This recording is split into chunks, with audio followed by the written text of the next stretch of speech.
Welcome back mga kaaldab. Ito na naman po ang inyong lingkod, si Mr. Destiny. At magbibigay po tayo ng pinakamainit na update po ngayon sa social media. Hashtag boycott na naman po ang trending ngayon sa social media. Ito yung sinasabi ko mga kaaldab, na kapag nakikita po ng mga ilang netizen, talagang nagugulat. Di po ba? Ganito pa rin karami ang aldab dahil tayo rin pa rin po ang pinag-uusapan. Sabi ko nga po sa inyo dito po sa channel ni Mr. Destiny, kung ano lang po yung latest, kung ano lang po yung trending, dun lang po tayo. Di po ba? Tapos sasabihin nila hindi raw po nagtitrending yung aldab. Okay lang naman po. Sabi ko nga po sa inyo, wala naman pong pilitan. Di po ba? Kung ano lang po yung latest, kung ano lang po yung trending, doon lang po tayo. Kahit ano po kasi sabihin natin, kahit ano po ang ipaliwanag natin, nagiging bitter lang po talaga tayo sa kanila. Ibig kong sabihin, ano man po kasi yung sabihin natin, ipaliwanag natin, pagdating po sa mga bagay-bagay, lagi po silang galit, lagi po silang yung tipong ganito, yung tipong ganyan. Di po ba? Sinasabi ko lang po para po sa kaalaman ng lahat. Para lang po sa mga taong dumadaan at bumibisita sa channel natin. Sa ngayon, mga kaaldab, wala naman po silang ibang sinasabi, keso ganito, keso ganon, di po ba? Tapos siyempre trending na naman po si Alden dahil nga po sa Showtime. Ang daming ganap, ang daming update na kapag kan titignan nyo at susuriin naman po ninyo, sa amin pa rin umaayon. Sa Aldab pa rin po. Hindi po ba? Kaya relax lang po kayo.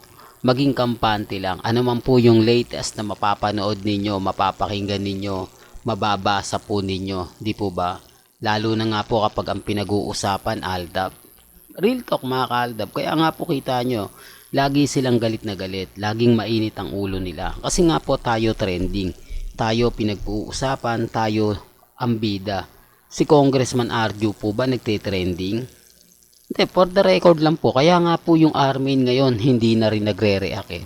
Hindi na sila, sabihin na natin yung totoo, hindi na sila gaano kumbaga active. Karamihan main fanatics, karamihan kumbaga mga loyal ni Mengay simula 2015. Ito yung mga aldab dati na bumaliktad. Kumbaga, pero hindi mo naman po masasabi na lahat bumaliktad. Gusto lang po talaga nila si Mengay kasi si Mengay po talaga yung una nilang kumbaga sasabihin natin na sinuportahan. Una po talaga nilang tinignan, di po ba? Sabi ko nga po sa inyo, relax lang po tayo. Huwag po kayong basta-basta maniniwala sa mga sinasabi at pahayag ng iba. Ang importante lang naman po kung ano yung latest, kung ano yung trending, dun lang po tayo. Di po ba? Kahit anong sabihin po nila na keso ganito, keso ganon, real talk mga kaaldab, tayo pa rin po ang malakas, tayo pa rin po ang number one. Kaya nga po takot po sila eh. Hindi po ba? Kaya nga po apektado po sila kapag ang pinag-uusapan natin ang real life couple. Sinasabi ko lang po alam nyo naman po sa mga nagsasabing fake news ako, okay lang yan. Sa mga nagsasabi na tigil mo na yan Mr. Destiny, tapos na yung boxing, kumbaga tanggapin mo na lang yung katotohanan na panalo ka, tanggapin mo na lang yung katotohanan na ikaw pa rin ang kumbaga pinagpepiestahan at pinag-uusapan. Real talk mga kaaldab. Sa totoo lang po, ang daming mga ganap, ang daming mga latest, maraming mga trending. At dito po sa pangalawang pag-uusapan natin, saka na po sila magsalita kung hindi nga po talaga ginagamit si Alden Richards. Di po ba? Pero bago natin ituloy yan, kung bago ka lang sa channel na to, at isa kang true-blooded Aldab Nation na nagmamahal po kila Mengay at Isoy, tama po ang channel na pinuntahan mo, kaya consider na po kitang bagong subscriber. At huwag mong kalimutang i-share ang mga video po natin sa mga mami, sa mga titas, at sa mga senyor.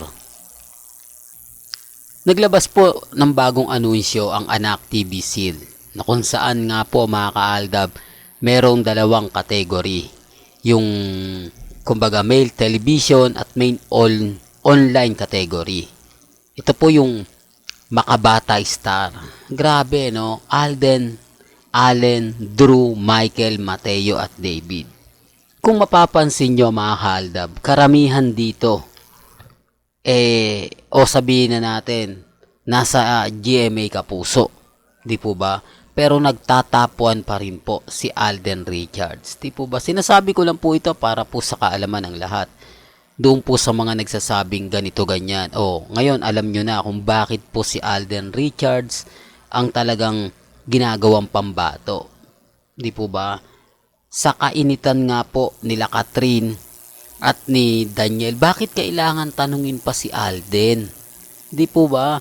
Bakit kailangan pang magsalita ni Alden? Di po ba? Sabi nga ni Alden, respeto na lang daw po.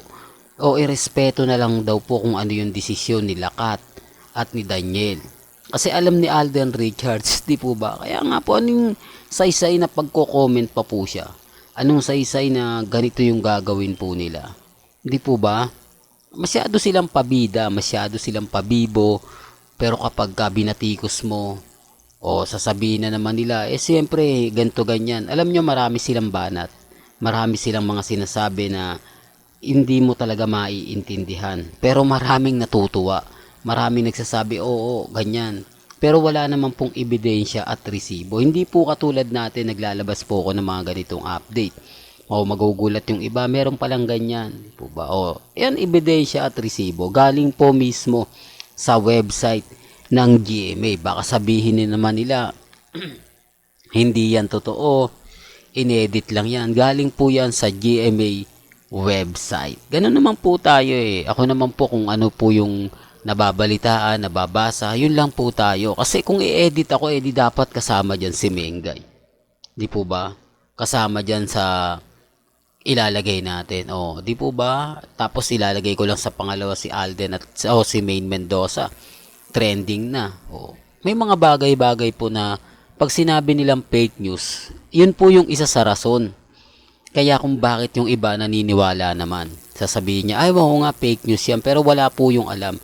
Hindi nila alam ang buong kwento, hindi po nila alam yung katotohanan. Basta makapag-react lang sila, makapag-comment lang po sila. Di po ba? Para lang masabi na sila po yung totoo at hindi po tayo. Di po ba? Gaya nga ng sinabi natin mga kaaldab, mahirap po talaga mag-react sa mga taong bulag at bingi.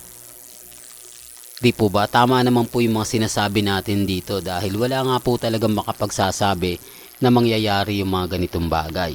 Wala po talaga makakapag-predict yung mga bagay-bagay na katulad nga po nito. Di po ba? Sabi nga ni Vice Ganda, ang sarap sa feeling. Di po ba?